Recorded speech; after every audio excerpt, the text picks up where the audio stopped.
We're doing a Q&A session here with Mark Vernon. He's the author of A Secret History of Christianity, Jesus, the Last Inkling, and the Evolution of Consciousness. Thanks for joining us, Mark. Very much for inviting me. Delighted to be talking.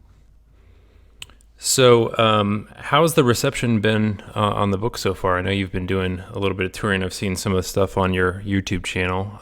How's the reception going?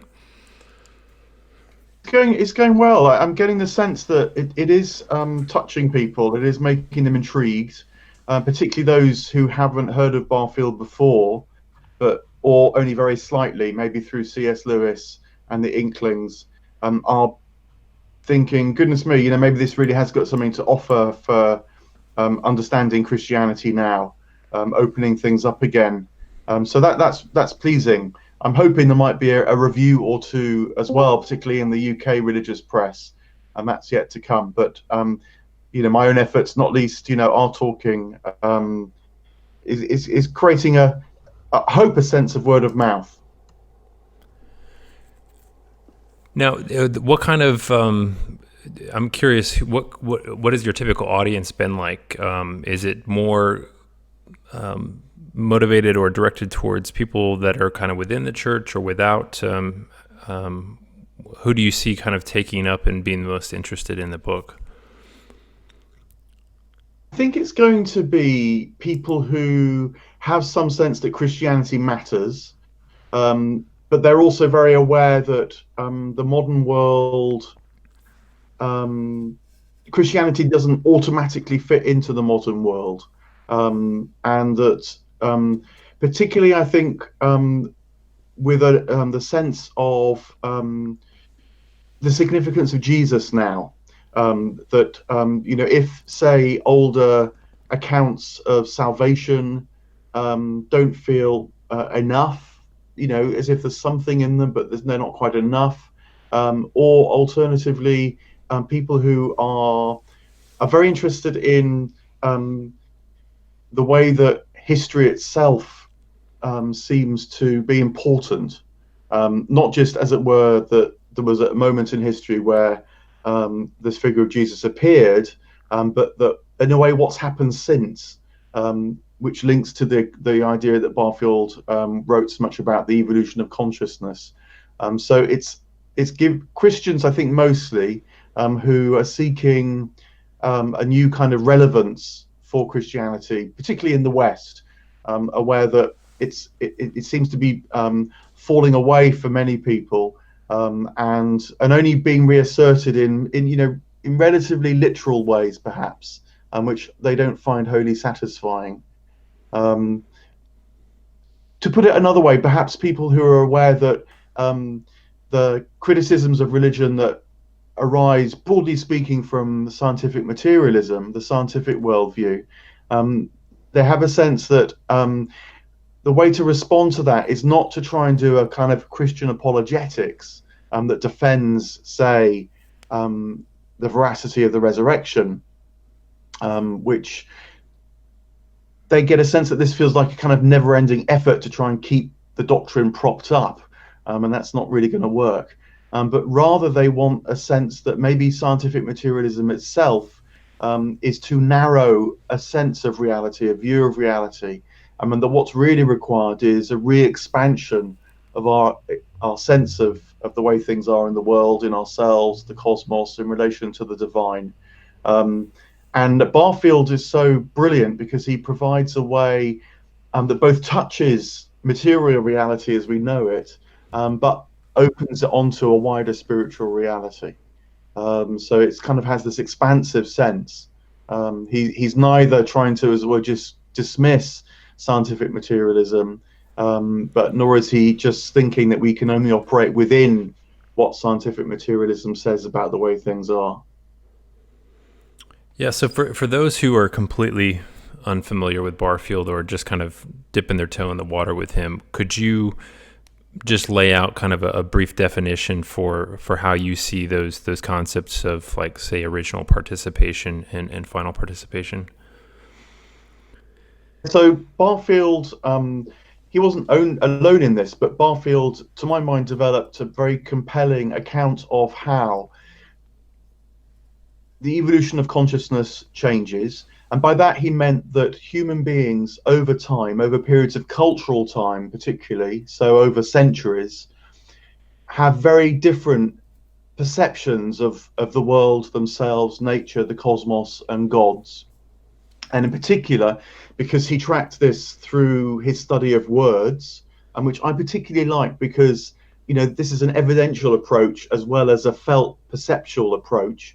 He noticed how words, say as used in ancient Greek texts like Homer's texts, or say in the oldest bits of the Hebrew Bible, how they suggest that people back then, say 3,000 years ago, experienced life as a kind of flow or flood even of meaning, that they didn't have a sense really of themselves at all as separate from others, separate from nature, separate from the gods, but that rather the task of life back then was to negotiate this kind of flow of meaning. It was a much more collective sense, very sophisticated in its own way, but a much more collective sense. And that gradually, as he put it, this flow of meaning withdrew from people's immediate perceptions of life. And people felt at different times and in different ways alienated from the world around them. This has the downside of alienation. He called it a withdrawal of participation, but it has the upside that one's own sense of interiority and individuality develops. And he thought that what can happen is that with that intensification of your own inner life, that is a new source of life that can then flow out back into the world. To use a kind of Christian notion that the spirit that you once breathed in can be breathed out once more, and that life can return. The new perception of the inner life of all things can return, but with the difference that it's based on your own inner life, your own inner vitality, and that introduces a new kind of freedom into the world. And there's a lot more that could be said about this, but he really thought that was the key to the Christian dispensation, that it's a new kind of freedom that's catalyzed by the person of Jesus, that becomes available to us all. So I know in Barfield's writing, he kind of communicates this very strong sense that quite a bit is writing on this sort of humanity's discovery of final participation in some sense. Like there's and I'm curious if you have some thoughts on kind of Barfield's view of I don't know, say the Christian version of the apocalypse and things of that nature, because it's almost a sense in which he seems to think that perhaps maybe that God is in some sense voluntarily beholden himself to kind of partnering with humanity, and that we need, there's this turn that we need to make, otherwise civilization itself is in some sort of jeopardy. Would you agree with that characterization, or how would you say that you think Barfield sees that? It's complicated, and that there are, I think, different valid ways of talking about this, which I think is generally the case for spiritual truths, because different ways of talking about it capture different aspects of something that we're still evolving towards. But broadly speaking, I think Barfield felt that creation itself is an outpouring from the divine, from spiritual reality. And as that outpouring unfolds, so particularly material reality as we know it, most immediately anyway, becomes more and more well defined, which has its own advantages. So, for example, we as individuals can know ourselves in particular times and places, which clearly is very, very key to our sense of being persons, to being individuals as we are. We're definitely speaking in 2019, and with all that implies, for example, using the internet in the way that we are. But it has the disadvantage that spiritual reality can feel distant, maybe even absent now. It's possible for people to feel that, quite obviously. So what he felt, I think, is that the return to the divine which I don't think he saw it in apocalyptic terms, in say that the way that it's certainly clear in some strands of Christianity. I think he saw it much more in, say, Johannine terms. The Gospel of John doesn't have apocalyptic material, but instead talks about the light coming into the world, that's the light of all people, the logos, that underpins the world, that shapes and forms and creates the world. As it were, it invites us to become co-creators, co-participants with that life, and that this is the kind of moment that we're in now. That having been created by the Logos, we're being invited to rediscover the Logos, so that we can not just, as it were, be dragged back or saved by a kind of divine intervention in which we have no part. I think that God's plan, you might say, is much more sophisticated than that. That God wants us to know the divine in ourselves, to rediscover our spiritual nature, which is there all along, and so be swept back up into a divine vision, wholly ourselves, as well as wholly at one with divine purposes once again. So it's not such a catastrophic vision of things in the sort of apocalyptic sense. But it is nonetheless a kind of struggle, and it is tricky that we're called to participate in this with everything that we've got, to sort of stake our lives on it. And because there's nothing less than all of us, that God wants to draw back to himself by our becoming aware of the Logos through the evolution of our own perceptions. I think it's something like that Barfield talked about, the future, a future participation.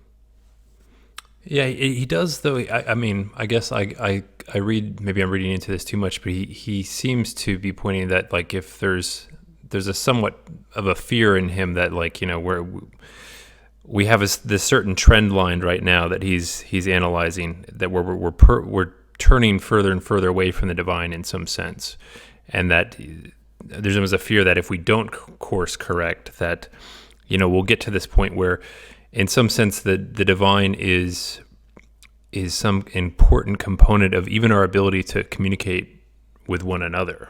That will lose that even, like, our sense of what he calls the collective representations.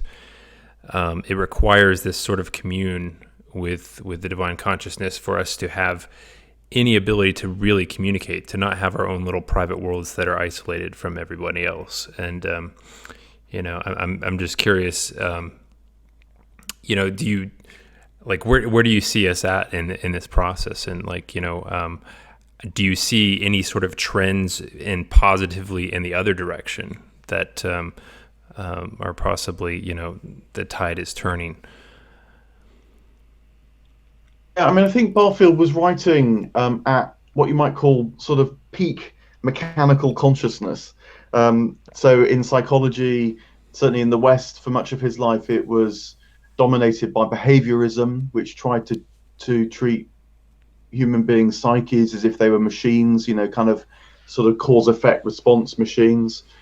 Clearly, he knew both the First and the Second World Wars and saw Europe in complete meltdown.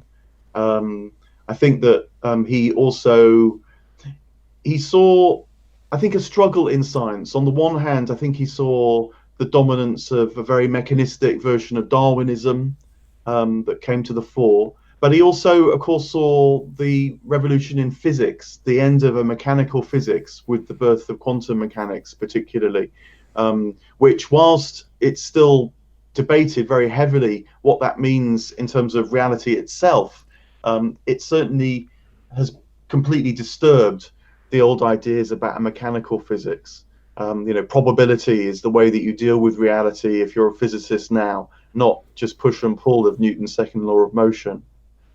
So I think that he both saw the real tragedy of the world in the 20th century, but I think he did also see signs of a turn. He did talk about being at the bottom of a sort of U shape, but seeing signs of a turn. So whilst I think he did see it as really, really serious, and that the meaning crisis really is a crisis, and the rediscovery of meaning is not remotely straightforward. I think that he did see the signs of a renewed participation.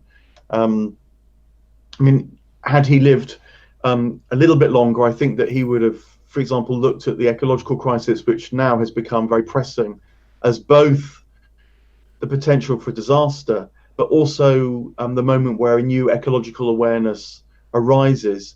And that's really significant because it's an ecological awareness that's not just about being aware that we share this planet in all sorts of carefully crafted systems and so on, but it's an awareness that there's a kind of intelligence embedded in nature. And it's when you start to perceive of the world around you as carrying sort of qualities that we normally associate with people, like intelligence, that you're starting, I think, to get back to a participation which he felt that our ancient ancestors just felt immediately. Here in Paul's community, a lot of people have been following along with a series of lectures that have been being given by John Vervaeke. I'm curious, have you, and they're all on this topic of the meaning crisis is kind of what he's been working through. I'm curious, have you had any engagement with his work or see any parallels with, specifically what you're writing about here and or, what Barfield was working on? Yeah, I mean, I haven't watched them all, but I certainly have watched a number of John Vervaeke's discussions and really enjoyed them. They're incredibly rich. What my overall sense, and I'm happy to stand corrected here if this isn't the case because I haven't watched them all, but my overall sense is that Vervaeke is working from a point of view which is quite widespread, which is recognizing there's a meaning crisis, but feeling that it's the human task alone to try and find a way out of the meaning crisis, to, as it were, pull ourselves back up by our own bootstraps. Mm-hmm. And I think that is sort of fundamentally a flawed approach. A lot can be learned on the way, but I think it's fundamentally flawed. And Barfield would definitely say this. He would call it something like a residual unresolved positivism. And instead, he would say that it's not that kind of task is completely worthless, but it won't achieve its aims unless it also realizes that the task is not just to lift ourselves up, but is to become reconnected to the consciousness that's all around us. And this is where the imagination for him is so important, and why he is very much part of the romantic strand that John Vervaeke talks about. That the imagination is that part of our inner vitality that can, as it were, leap out of ourselves and rediscover the vitality that's around us in a kind of inspiration that comes back at us. The one talk of Vervaeke's which I listened to very keenly was the one he when he talked about the romantic tradition, and I think what he didn't give the romantic tradition enough credence of is that it had overcome the Kantian problem of knowing the thing in itself. I think figures like Coleridge and others, through the sense of the imagination, they did answer Kant's problem about how we can know the noumenal as well as the phenomenal. And for me, that's the strand that needs to be picked up and developed and amplified, not just, as it were, the turn inwards with talk of psychotechnologies and so on, which sort of invigorating it. I mean, the human mind in itself is quite a fascinating thing. But at the end of the day, I think we need to recognize that the human mind is not at our skulls in kind of splendid isolation, or even in groups of skulls knocking together, but that it is embedded in an intelligence that is in the cosmos itself. Yeah, I think that is a fair kind of characterization of Vervaeke's views. One of his students had a conversation. His name was Christopher Mastropietro. Had a conversation with Paul where he kind of hauntingly pointed out that, in light of John's work, that we're kind of living in the afterglow of a dying star, with the dying star being, this Christianity that we still have kind of some light and warmth from, but that's going away, and that we have to kind of invent something new. So I think you're right in characterizing it as like we got to now pull up ourselves by our own bootstraps and start anew, which I think is it's in some sense, it only accentuates more the meaning crisis. The idea that we gotta go invent a new religion really fast. I mean, I think you see it in the kind of proliferation of, say, approaches in the cognitive sciences. Essentially, I think you can always sort of sense when people fear that they're skating across a void, because they can't actually rest. There's no space, for example, for silence, and for listening, for attending. It's all about trying to grasp and understand and capture. Um, it's very much in the feel of it as well as it is in the sort of logic of it. Yeah. So could one of the things that becomes interesting to talk about with Barfield is his specific definition of the imagination that you kind of picked up on in your last response. Could you go into some more detail about how he saw it? Because, and again, I think this is something within the modern rational frame. Imagination kind of has this sense of whimsy and fancy, and I think Barfield was getting on something completely different when he refers to the imagination. Yeah, I mean, he broadly used the Coleridgean, the Samuel Taylor Coleridge distinction between fantasy and imagination proper. And Coleridge, and this is slightly my take on it as a psychotherapist, because I think this is also how it works in psychotherapy. But in this romantic tradition, broadly speaking, it's recognized that our minds, if you like, our inner lives are kind of like fantasy generators. We do it all day, every day. It's how we kind of find our way through the world by not just sort of perceiving directly, but using past experience, cultural experience, et cetera, to already sort of load our perceptions with meaning. But often those meanings are mistaken. I mean, sometimes they're just a bit too limited because they're shaped by our culture or our past too much. Sometimes they're just plain wrong. But what Coleridge said is that you can tell when fantasy is moving into what he called imagination proper, because it itself becomes generative, it itself becomes creative, and it takes you to new places. It opens up the world and expands your own sense of life. So, for example, I mean, I think Einstein was onto this. Einstein was very interested in the imagination because his discoveries, which became tangible science, empirically based science and so on, but they began with imaginative exercises when, for example, he imagined riding on the beam of a light wave and what that might be like. Now, that sounds like a sort of childish fantasy, and Einstein did actually say you need something of the childlike to be a good scientist. But the point is it really took him somewhere to pursue that fantasy. And so he said it became imagination proper, that out of that imagination could it almost, like you can imagine, dropping bits of scientific knowledge that then become very particular entities, objects that you can develop and prove in all sorts of ways.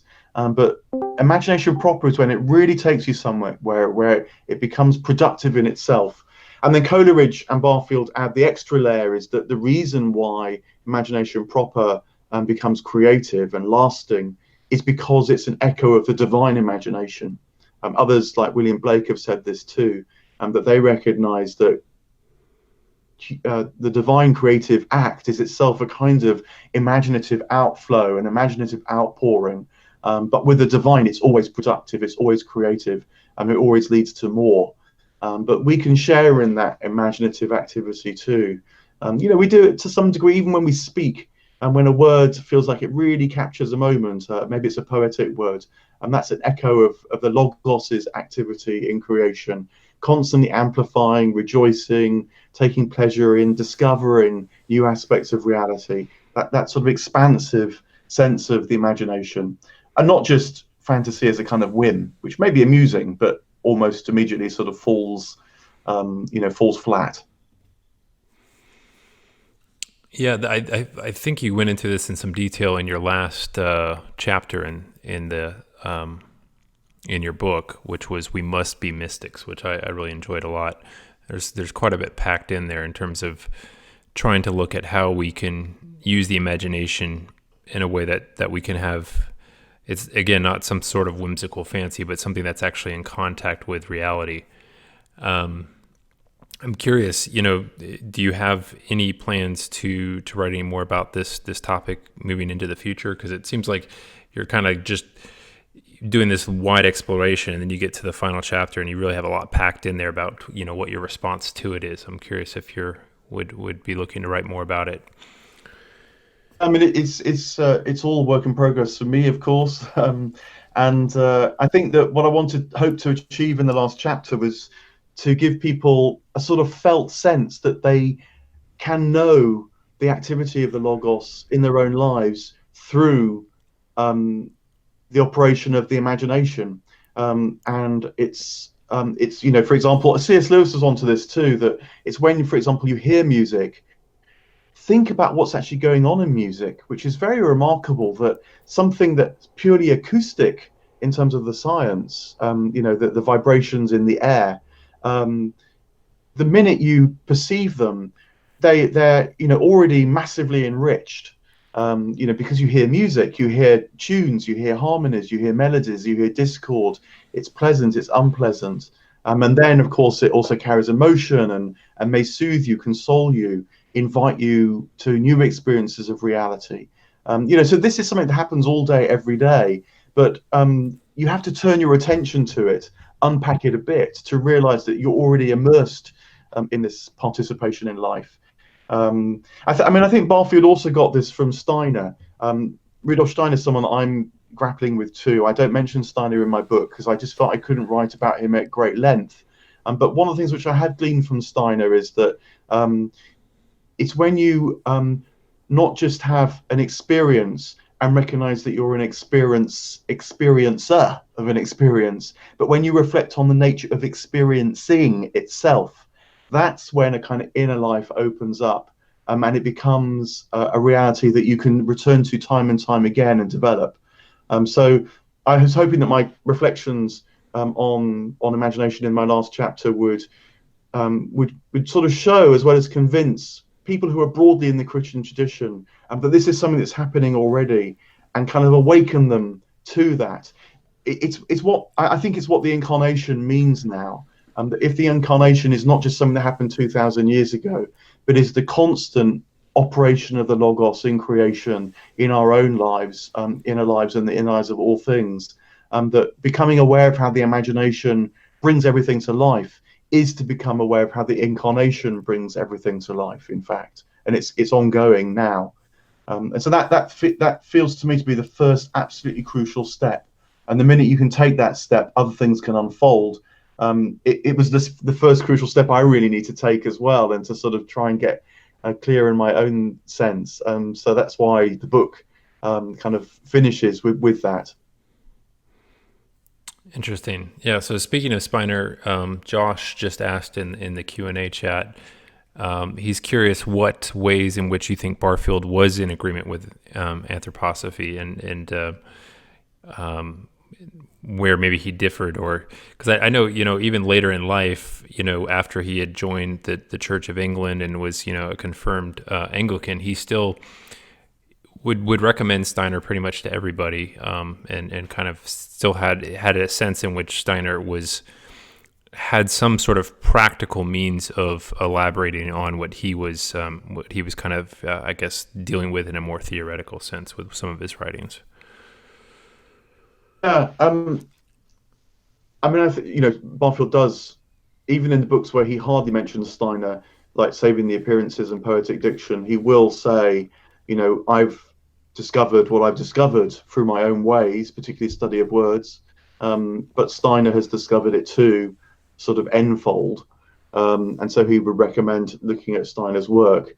I think Barfield, for me, has the advantage that he writes in a way which is more accessible, because he's writing about consciousness, he's writing about words, rather than Steiner writes in two modes broadly. One is quite abstract philosophy, which is quite analytical really, which requires a certain mindset, but then also particularly more lately, Steiner writes in these very esoteric ways, which are often just very hard to know what to make sense of, I think. And to my mind, it's had the slightly unfortunate effect that anthroposophy can often take on a rather dogmatic feel, because people fall back on quoting Steiner, and rather than, I think, really knowing what Steiner was experiencing from the inside themselves. And I think that Barfield did, though. The Barfields recognized that he should mostly write from what he knew himself. And that's why he, I think, can both be on the same page as Steiner, but be more accessible than a lot of anthroposophical writing.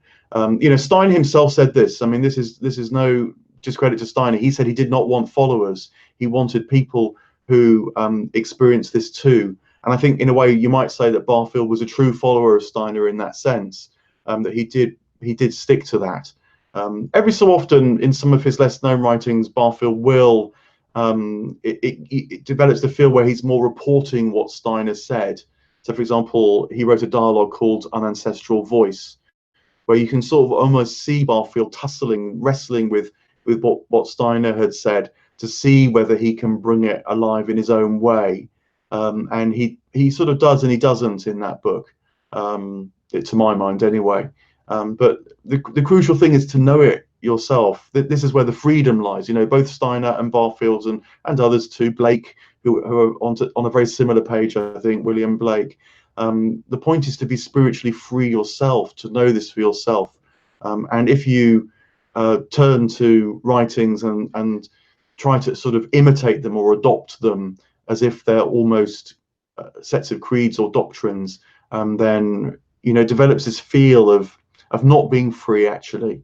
So I think Barfield was very aware of that in the anthroposophical community. It divided after Steiner died, particularly in Britain. There was sort of internecine disputes, and whilst he certainly did write lots for anthroposophical publications, my sense is at least that he didn't get completely absorbed in that, and that he couldn't, in a way, because his wife Maud, and also his friendship with C.S. Lewis, kept him firmly plugged into other circles as well, which perhaps was a good thing, although I've no doubt that it was a very difficult tension to bear at times.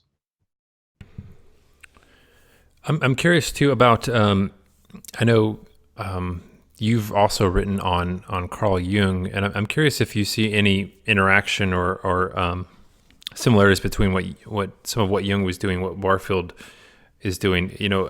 Specifically, I know in certain books, like in Saving the Appearances, Barfield kind of almost points at Jung in terms of his idea of the collective unconscious, and his idea of what he would call the collective representations as being sort of a collective conscious, that he kind of was chiding people that they would be willing to accept the collective unconscious, but not have this sense of the collective conscious. And also their ideas about how you use imagination as a means of exploration and discovery. Do you see any kind of parallels in terms of their thinking? I think there are. I mean, I think that Barfield in Saving the Appearances, I think it is, he does say he recognizes that psychotherapy, psychoanalysis, analytical psychology, which is the sort of Jungian version of it, is beneficial to people, particularly therapeutically. But I think he remained wary of it as a spiritual undertaking. I think because he felt that in Jung, there's a kind of unresolved Kantianism, and Jung can be like this at times. He can seem to be a very good Kantian, in the sense that he'll talk about the archetypes that populate the collective unconscious, but he'll say we can never know the archetypes in themselves. We only ever know how they manifest to us, which is when they interact with our own psyches. And so, say we put flesh on the bones of the archetype of the mother, or flesh on the bones of the archetype of the trickster, that we can never know the thing in itself. And for Barfield, that would be the collective unconscious rather than the collective conscious, which he was much more pressing towards. And so that when Jung's like that, I think that Barfield becomes critical. But Jung is a slippery fish as well, and other times he will say much more directly that he does know the thing in itself. He doesn't believe he knows. He famously says on occasions, and that whilst in one mode he is being an empiricist and a scientist, which is broadly Kantian in its approach, just looking at the phenomena, looking at the behavior, gathering the evidence.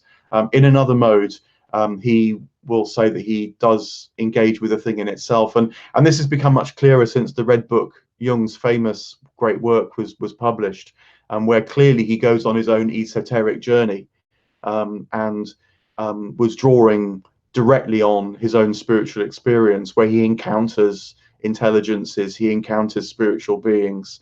I think Jung was trying to straddle worlds. He was drawing on his own personal experience and trying to devise a psychology for the 20th and now 21st century that could be widely utilized without necessarily having to have the direct spiritual experiences. To be fair to Jung, partly because he realized many people wouldn't be able to access that very directly, and so they need some sort of intermediate discipline. And for Jung, this is to come back to the imagination. This is where the imagination comes in Jung.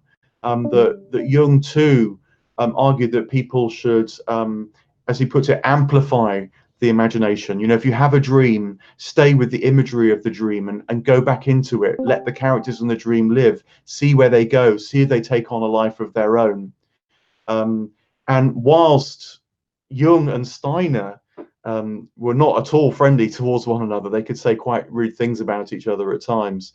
Nonetheless, I think that they were onto the same thing ultimately, that this use of the imagination, use of the amplification, so that the contents of the psyche start to take on a life of their own, entering into that world. I think that they're both on the same terrain there, and that modern psychotherapy does this quite routinely. It wouldn't necessarily talk about it in those terms, but the way that one tries to use images, play would be another word that has come in certainly into British psychotherapy. That's what this is all about. And for many people, that takes them into an encounter with spiritual reality that has its own objectivity as well.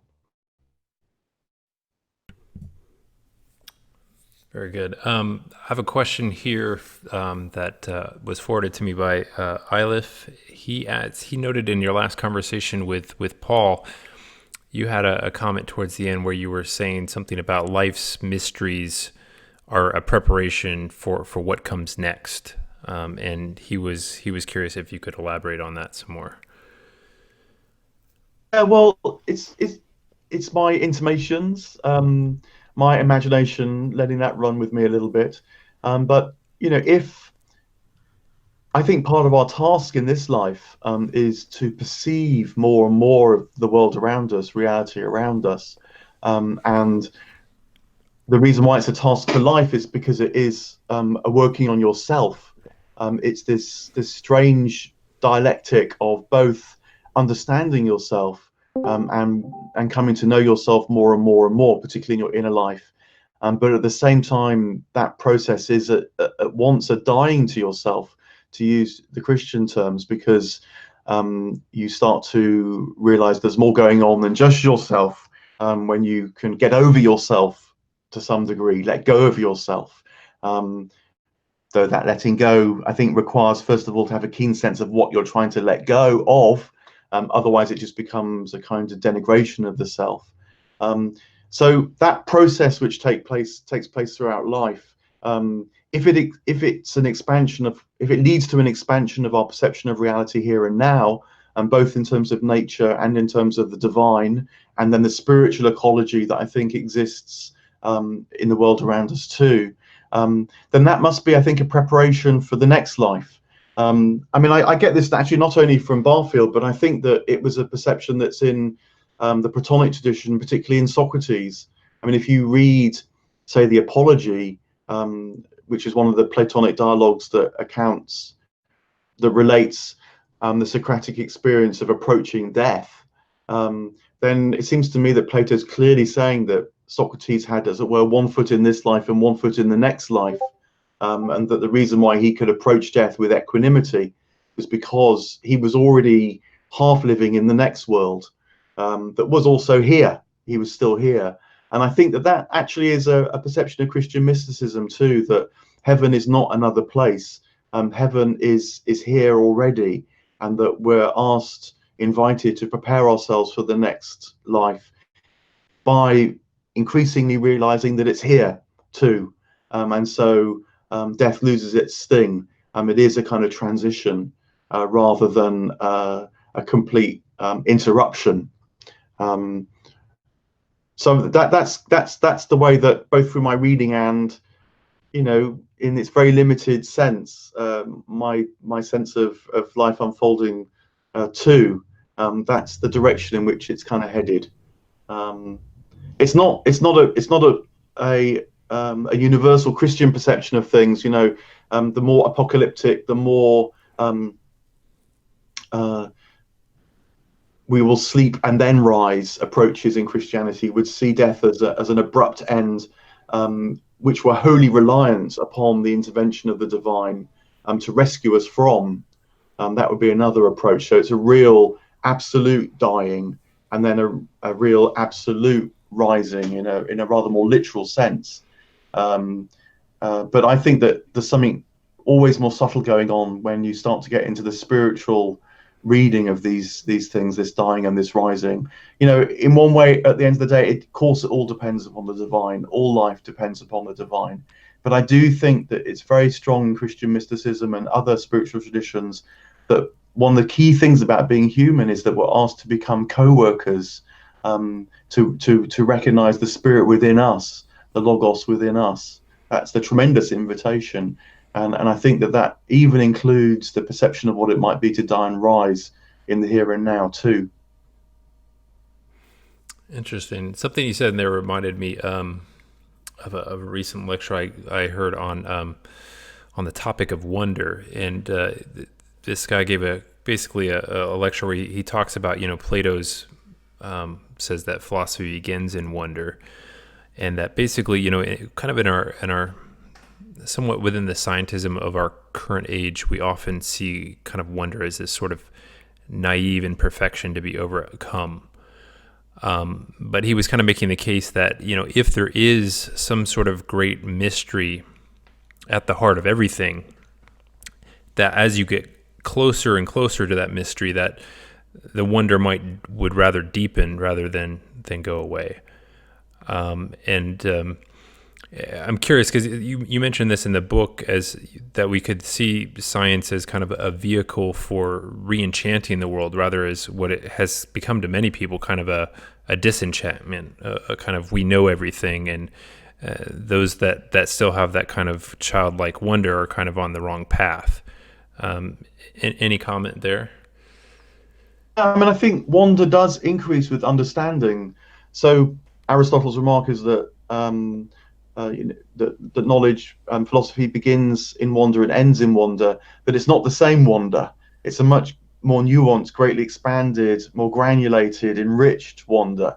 It's the wonder when you think about music. You can go to hear a great symphony performed and it can be wonderful, but when you start to contemplate what it took to, say, put that performance on, that increases the wonder. When you start to think about the nature of music, how it's not just an acoustic phenomenon on the airwaves, but that somehow conveys this meaning, that increases the wonder. When you know something about the composer and what they were trying to do, where they were coming from, how it fits in with the history of music and so on, music appreciation, that increases the wonder. This is not so surprising when you think about it. And I think science can very much serve that purpose as well. One of the problems that science has got into, I think, often, certainly in the public space anyway, is that it sort of has set itself against older forms of knowledge, and particularly Christianity in the West. And so there is a bit of a tendency to think that science only succeeds when it supplants older forms of knowledge. But really, the minute you start talking to scientists I know anyway,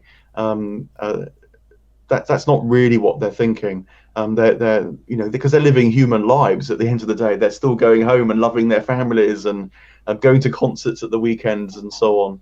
And even in a writer like Richard Dawkins, who clearly can get on his hobby horse about religion and just hates it. Period.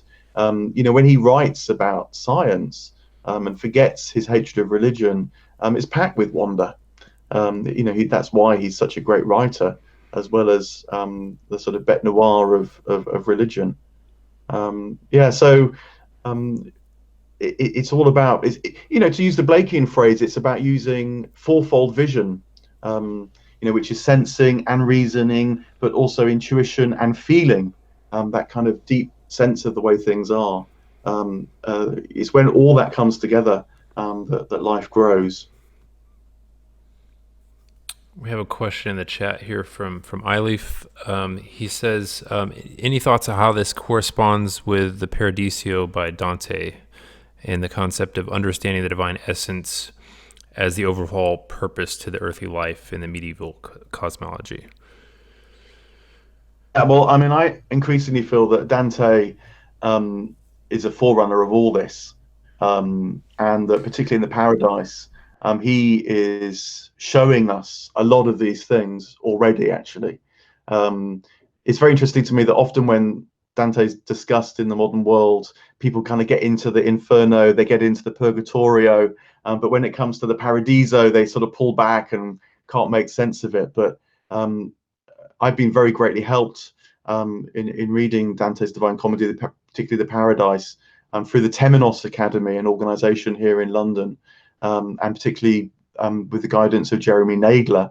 And it's very clear that what's happening in the Paradise, I think, is that as Dante ascends through the different heavens and then beyond the heavens into the divine Imperium itself, he ascends only because he is increasingly able to perceive that seeing and rising go hand in hand. So Dante's consciousness is evolving all the way through the Paradise. So for example, he has to learn to see how the one relates to the many, and the more and more that he can see how the two aspects are in harmony, the higher he can rise. So at first he's quite surprised to see whole souls, say in the heaven of the moon, the first heaven that he enters into, and he asks them lots of questions. But how come you're here, but you're also with the divine in the highest heaven? What's that about? And how come that you're a person that I knew on earth as well as a person in heaven? How can that come together? And gradually he starts to realize that it's the union of, it's the development of our knowledge, our sight, our desire, our will, all these aspects of ourselves. As they develop, they bring us together into the oneness that ultimately joins the divine unity. So reading the Divine Comedy, particularly the Paradise, I think is, I go so far as to say maybe it's the sort of the pinnacle of the Christian expression of this mysterious unfolding. Many others have got great insights and a genius in their own way at it. But I think I'd go so far as to say that, when Jesus in John's Gospel says there are truths which are too hard to bear, but the Spirit will reveal them, that in Dante's Divine Comedy, particularly the Paradise, these things are revealed. And that's why it's a text that imaginatively gives and gives and gives, and you read it again and you just get more out of it every time. It's wonderful. It's a struggle, it's hard, but that's only because it requires your perception to develop in order to see its riches. And whilst many people that try to engage with the Divine Comedy, you might say in the secular world, struggle with the Paradise, and that I think only says something about the evolution of consciousness today, that we're often in this withdrawn state, which is more the state that's experienced, say, in the Inferno, in hell. In hell, Dante starts to realize that the reason why people stay there is not because they're condemned so much as that they can't experience the present. They're either fixated on the past and what's happened, or they're preoccupied with the future and what's going to happen. And because they can't attend to their present, they can't change, because it's only in the present that things change, that things evolve. So that's in a way our conundrum today. I think we live in a world that that is particularly, I think, fixated on the future. The whole idea of progress, and linear progress in particular. It's the promissory note that science writes, that it's going to understand all things one day. And the great problem with that is that it's very hard to attend to the experiencing that's going on now. But when you can, as it were, withdraw your attention to that moment, then I think things start to open up, and you move from the inferno into the purgatory, where there's a purification that goes on, enabling you to enter in and rise into the heavens, like in the paradise. It's amazing. It's a brilliant book. Interesting. One of the things that made me think about as well is, how do you think these transitions, that we experience, in terms of how you conceptualize them, are they things that that happen to us individually, or is there some role to play for being part of collectives in terms of these transformations of consciousness? Is there is it something we kind of have to go alone by ourselves, or do you see that there are communal practices or things that are coming back, that maybe from the past, that are helping to act as guides into these kind of processes? I mean, maybe to answer this personally, because people will have different ideas about this because they'll have access to different communities. But I think that the individual work is basic. And if you're not doing the work on yourself, and trying to understand your own inner life more, then you always risk spiritual bypassing, going for a peak experience for its own sake, say, rather than really understanding yourself. But I think certainly, I work as a psychotherapist, so I kind of would say this, but I think there's huge benefit to be accompanied on the way with this, because our capacity for delusion is very great, and also just our capacity to feel stuck and not have the imagination ourselves to find a way out of the things that trap us. And that practices like psychotherapy, that's the depth psychotherapy, I should say. Psychotherapy means different things in different countries, I'm aware. In the UK, it tends to mean what's called psychodynamic psychotherapy, which is taking inner life very seriously. And that means on the assumption that we don't understand our own inner life very well by ourselves. So that with a psychotherapist, that can unfold more. It's not just sort of behavioral psychotherapy, as psychotherapy can mean, I think, more in the US. So I think psychotherapy, so working with another, can be very valuable. People have spiritual directors. There are other options here as well. Great teachers, that kind of thing. For myself, the collective practice now, it's a bit in the church. I think the Church of England, which is the church that I know, it's not very good actually at personal development, at the evolution of consciousness. It's a very caring institution. It cares a lot about this world in terms of social justice. It still does wander. It still preserves the great buildings of the medieval period and the great music of the medieval period, particularly in the Gothic architecture, and so is immensely valuable for that reason. Because that is an imaginative experience. To enter a great cathedral is an imaginative experience. It is to get some felt sense of the spiritual imagination that produced it.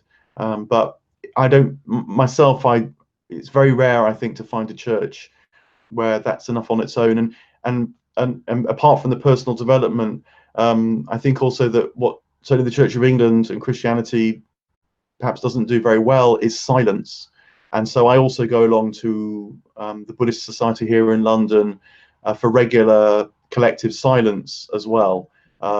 It's very simple in the sense that it's not full of Buddhist ritual at all, nothing like that. But what is that they know how to hold silence. They know how to trust it, how to stay with it. And that is a real art in itself. I think it only comes out of real experience of silence too. And so I find that at the Buddhist Society, so go along there regularly for that too. So there is a collective practice as well as the personal. Studying, I mean, trying to speak about it, trying to write about it, that too is a practice, as you know as well. So that's a collective enterprise. It's good that you have people who want to listen and offer you feedback, and when you hear yourself speaking, you realize, well, you're not quite getting it right, and so on. So that would be another important practice for me too. Sherry has a question in the chat. She's curious if you see any connection between Barfield and the writings of George McDonald, who was famously kind of had a big influence on C.S. Lewis. I just don't really know about that, actually. I just don't know. I think that, I mean, Barfield tended to say that amongst the Inklings, he felt that he was a kind of fount of a lot of their ideas, and that the relationship was that whilst he would provoke thought in them, they would then, particularly Tolkien and Lewis, would use their genius as writers to communicate it in different ways. So I think he did actually feel that in terms of inspiration, it was him offering inspiration that they then ran with, rather than him being particularly influenced by their thought. Actually, he did say that was the way it kind of worked. Quick question: have you, in terms of the reception of the book so far, have you seen any differences in terms of, I don't know, different strains of Christianity, whether it's Protestant, Catholic, Orthodox, or other any? Is there any nuances in the response that has given you more insight into those different traditions and where they're at right now in the modern landscape? I don't know, actually. I mean, it's a bit too early to say. The book is, I think, if it's going to have an impact, it's going to be through word of mouth, really. So, I mean, I'm doing what I can to give it a good nudge at its launch. It's been out for, well, not even 2 months yet. So I think it is going to be word of mouth, and then maybe something of that will unfold. I mean, the only thing perhaps to say is that the C.S. Lewis community is very well established. Obviously, it's massive, and my sense of that is that there's broadly speaking, you might say, two ways that people read Lewis, and one love the apologist Lewis, which is a more conservative reading of Lewis, and they love Lewis because he fills out what they believe to be the case, and defends it, as it were, against the onslaughts of the modern world. A more conservative readership of Lewis, but there's another readership of Lewis too, which love more the imaginative side of Lewis, that note, for example, that Lewis doesn't really quote the Bible ever, and so get a sense that maybe Lewis is in as much in the Christian tradition is reaching for a direct experience of the things of which the Christian tradition speaks, and so that direct experience matters to them more. And I think that it's that latter group that are going to be more interested in Barfield, because they'll see how Barfield's experience greatly shaped Lewis's perception. So, for example, Lewis talks a lot about what he calls joy, and joy for him is almost melancholic. It's a kind of a sense of exaltation that was once had and is really desired again now. And I think that makes sense when you think about Barfield's evolution of consciousness, that I think Lewis realized through Barfield that there had been a time when people experienced this flood and flow of meaning directly, and the great task was how to navigate it. It brings up its own problems when life is flooded with meaning, but that was the task then. And that when Lewis uses the word joy now, he's echoing back, he's remembering that former time and looking forward to a future participation when it's known fully once more, when we've become able to experience, perceive, and navigate it once more. So he fills out a lot of key Lewis terms, actually, and I hope that there will be a group of people that will start to feel that Lewis expands more through their reading of Barfield and, say, their reading of my book. Yeah, there's a great book. I think it's called Barfield on C.S. Lewis. Have you read that? It's a collection of essays where Barfield kind of reflects on the work of C.S. Lewis, and I found that book kind of helpful in terms of laying out where the points of agreement were between them, and where kind of Barfield sees things quite a little differently. It's talks that Barfield gave, isn't it? When after Lewis died, because Lewis died in 1963, and Hmm. Barfield lives until 1997. And in fact, Barfield, he had a kind of recovery in that period of his life, partly because his own writing returned, but also because he was invited, particularly to the US, to speak about Lewis. Everyone wanted to know about Lewis first, and then they wanted to know about Lewis's oppositional friend, i.e., Barfield himself. And so, those a lot of those talks have been gathered together in this book, Barfield on C.S. Lewis. It's a good read because partly because they're talks, so their talks are often good introductions. Sherry has a question here too. She says, "Does Barfield identify the purpose of the time in between original and final participation?" Yeah, so the purpose, it does have meaning. Our time does have meaning, because although it's one characterized by a crisis of meaning and alienation, this is the moment where you have to fall in on yourself, but that is the moment where you start to discover yourself too. It's the dying that is the necessary precursor to rising. That is very much the pattern. It's why Barfield's very Christian.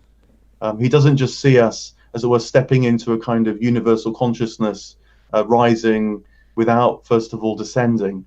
The descending is absolutely the crucial step, because although it's often very, very difficult, really feels disastrous, really does feel like dying and suffering, it's that which is necessary for us to gather our freedom to be able to enter into the rising, and to know ourselves as ourselves in relation to the whole, to the one. So in that sense, it's a very different vision of enlightenment, say, from much older visions of enlightenment, which I think were much more about the dissolution of the self and joining um, the universal consciousness. This is in sort of pre-Buddhist Indian philosophy, for example, and it's still in some Buddhist traditions too. It's not nirvana as in snuffing out. When Barfield's quite interesting on this, when he speculates about what might happen to doctrines like reincarnation, which is so big in the East. He doesn't really know himself directly, I don't think, but he does say that he thinks that the goal will not be to not be born, because the point about reincarnation is not to be reborn, to escape the wheel of samsara. He wonders whether there'll be an evolution there too, and that there'll be a kind of combination with the Christian vision that actually it's a new creation, it's a new birth, which will be the goal of things, a kind of a taking up of everything, not a snuffing out of things. So these are some of his speculations, but I suspect there's something in it. Interesting. Yeah, your conversation there about specifically the kind of death and rebirth, and where we are now in that process, made me think of in the book you made some reference to the original kind of abrupt ending of Mark, where the gospel kind of ends abruptly with the disciples having gotten some good news from an angel, but they're kind of left alone, and they don't say anything to anybody because they're afraid. So there's like this, they're kind of left in this kind of internal space of both some sort of hopeful expectation of the future, but also having to deal with kind of the anxiety of where they are right now, which is No. I seem mean, to, that's my sort of spin on the famously abrupt ending of the Gospel of Mark, which I got also from Blake, because I think when William Blake, his picture of the Marys at the tomb, that too I think is saying the same sort of thing. Yeah, it's in these strange words which are recorded, like, do not cling to me, and why do you look here? These are very much moments, I think, when we're asked to step up, not just to receive. Josh has a question here. He says, can you speak on the idea of inversion in understanding and experiencing the world in modern psychotherapy? And then in parentheses, he has the ancient man feeling influenced by creation rather than feeling like it comes from within and is projected outwards. Yeah, I mean, if I've understood correctly, I mean, to make a rather broad brush comment, I think that now, when we feel flooded from the outside in, is when we kind of have a breakdown. And I think it's because the modern world has forgotten the old practices that enabled our forebears to live in this flood of meaning from the outside in. You know, the way that the whole of life was shaped by myths and symbols and rituals and libations and sacrifices and a sense of the seasons, being alive, and the heavens pouring down their rays upon us and so on. You know, in the days of, certainly before the modern period, your whole life was immersed in practices and knowledge, you might say, wisdom that enabled you to navigate this outside in flow of meaning. We've lost that to a large degree anyway. But what we have gained and are gaining, I think, is a new wisdom about inner life through things like psychology, but also through the development of the individual intellect, education more broadly, you might say, which focuses on the individual. Now it's not becoming automatically a kind of spiritual education now at all. That is, as we've been saying, that's the time we're in. But I think that it's the necessary step to a rediscovery of how to navigate and relate to the outside world once more. You get hints and nods of it. Again, I think the ecological crisis, for all the worry there, it's very interesting how it's kind of forcing us to think about the natural world in a different way. So I think there are hints and nods in science too, the kind of crises in science, like, say, how to understand quantum physics in physics. I don't want to rush particularly to a kind of quantum spirituality. I think that's running far too speedily. But I think it is keeping us in this unknown space of not knowing quite why the science works, even though it's very clear it does work. And that's a very productive space of unknowing to be in. Well, I guess we've gone on about an hour here. I had one last question from you, for you, see if anybody else has any other questions before we go. But I'm curious, how has the process of writing this book changed you? I know you probably had some sort of intimation of what you wanted to achieve in writing it, and I'm just curious, any surprises along this journey or anything that's come out of it that's unexpected from what you thought when you first started the journey? I mean, it was a struggle, and I began to read Barfield for reasons we talked about before, I think, in our previous conversation, because I was trying to understand Plato particularly, actually, and then I realized that maybe he had something to say about Christianity that might be invigorating, and a whole new perception of Christianity opened up through this sense of Jesus being this pivotal figure in the evolution of Western consciousness. That I had no idea about that before.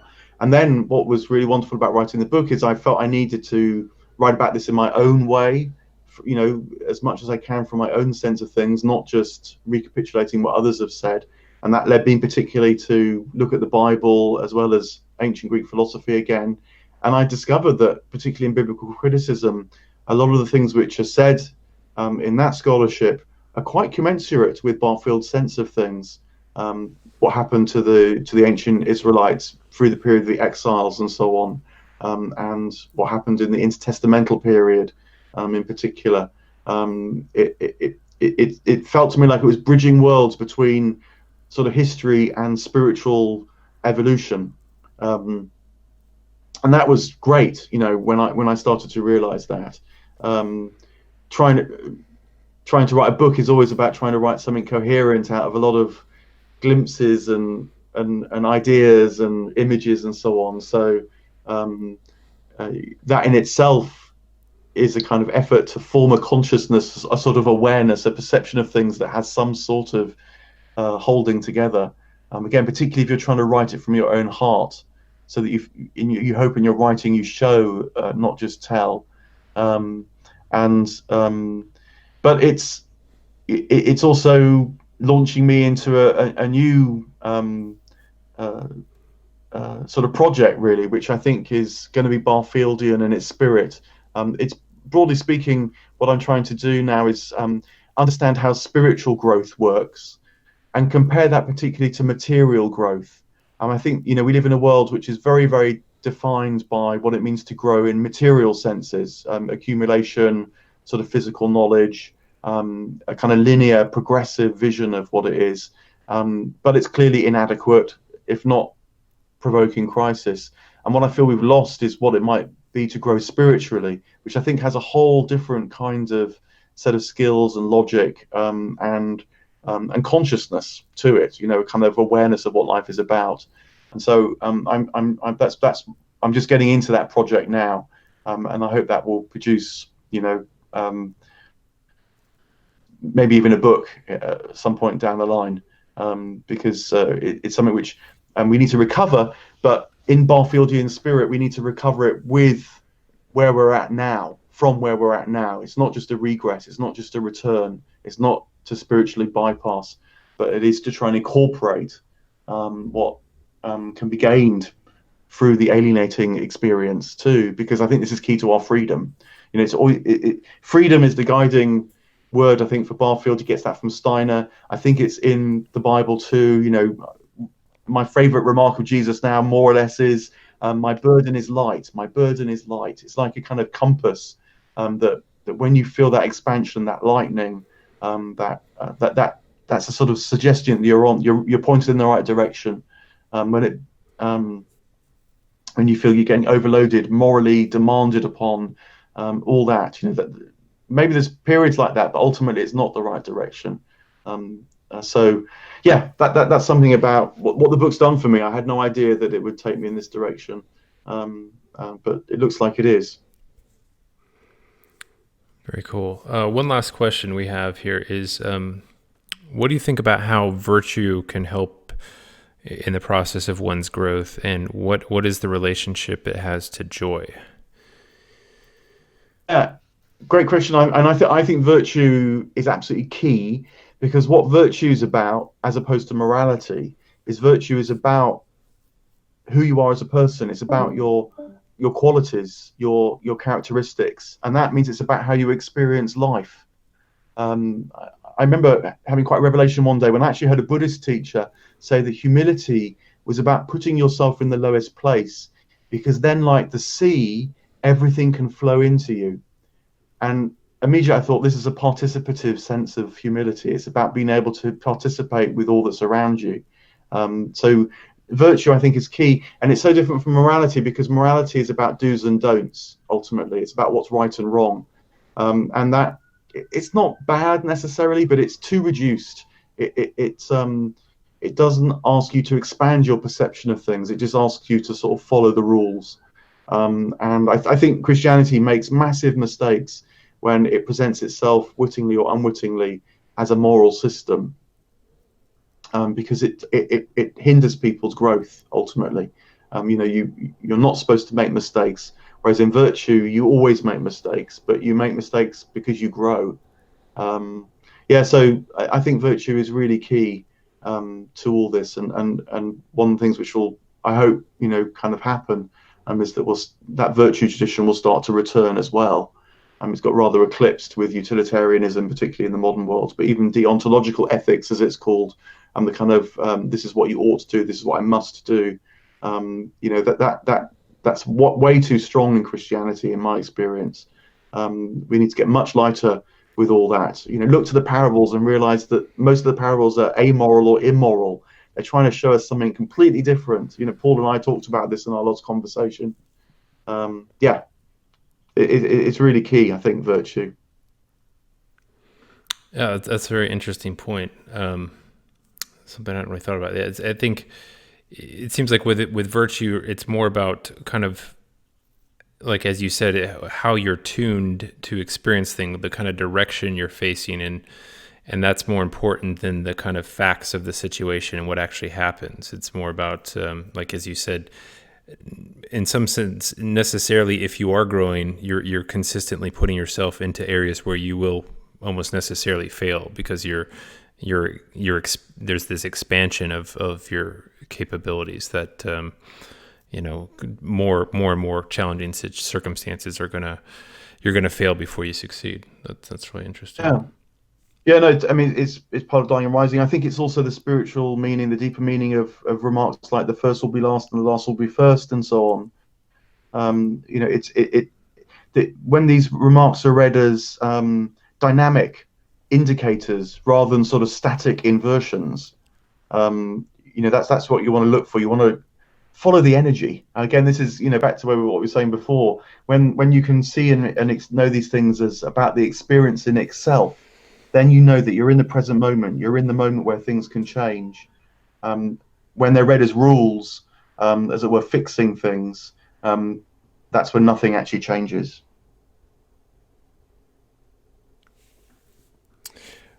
Very interesting. Okay, I think this is probably a good place to end. Any last thoughts you have before we head out here? Well, just to say thank you both to you and to those who've been asking questions and so on, because it does help me as well to sort of to have to think about these things and join a few more dots. I mean, no doubt, like everyone who's listening, I think this really matters as well. So I hope it helps sort of spread the word too. Agreed. And thank you for joining. And just everybody out there, you can get Mark's book on Amazon. He actually there's a Kindle version of it, there's a hard copy version, and there's also an audiobook that's read by him. And I actually have all three because I bought the Kindle when it first came out and then realized I have a hard time reading these days. So I got the audio version so I can listen while I'm doing other things and working out. And you were so kind to send me a physical copy. So, it's a really great book, and I have to recommend that folks check it out because I think if you kind of go at Barfield alone without a guide, it's most people that I've talked to have found it a little bit challenging, and I think this does give you, if you have some interest in Barfield, there's certainly this is a kind of a good starting place for starting that journey. Thanks very much, Mike. I really appreciate you saying that. Thank you. Yeah, I've really enjoyed the book, and I'm kind of still gnawing at it because there's quite a bit in it, especially in that last chapter, as I mentioned, where it says we need to be mystics. I think primarily because for myself, it's there's some sort of hurdle there in terms of venturing into that mystical world, and I think perhaps I try to have problems solved before I go into them.